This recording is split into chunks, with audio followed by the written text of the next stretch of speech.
In Yanida'ach, the long-ago time, Raven was flying around looking for something to eat. He was very hungry as usual.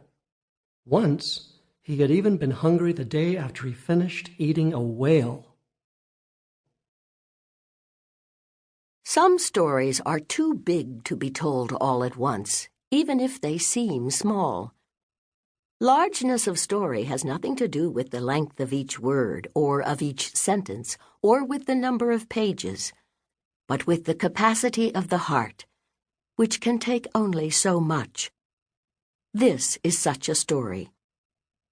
It begins in a little-known corner of Alaska less than 2 decades after the end of the Klondike Gold Rush, one of America's last great adventures.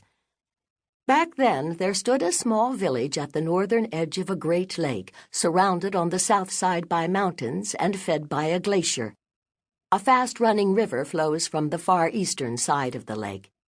Indeed, the name for the river in the local indigenous language, Taslina, means swift river. Don't bother to look for the village on a map. You won't find it. The people had lived in this country forever.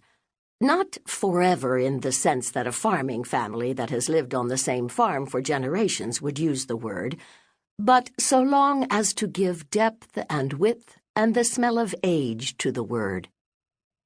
More than 24 families dwelled in small log houses at the edge of the lake. They weren't very tall houses, for they were built partially into the ground, which had the benefit of cooling them in summer and warming them in winter. The roofs were covered with sod, the heavy soil insulating the homes. They were abloom with weeds and wildflowers, and every green roof was adorned with weathered, gray, caribou, and moose antlers, some very large, for game was plentiful in those days. Smoke from cooking fires rose and drifted through the village, helping to drive away mosquitoes, the plague of summertime, from which there was no true escape. Racks made of willow were laden with strips of red salmon hanging to dry in the sun and wind. Little houses on tall legs stood back in the forest of black spruce. These caches, accessible only by ladder, stored dried fish and meat out of the reach of animals. Canoes were pulled up on the gravel beach. At the western edge of the village, a thin footbridge made of a fallen timber spanned a clear stream, which was full of bright red salmon. Dogs ran about barking and sniffing and searching for something to eat. Children helped their families, sons helping fathers and uncles, daughters helping mothers and aunts, or they chased the dogs along the beach or skipped rocks on the water. In such a small village, everyone was somehow related.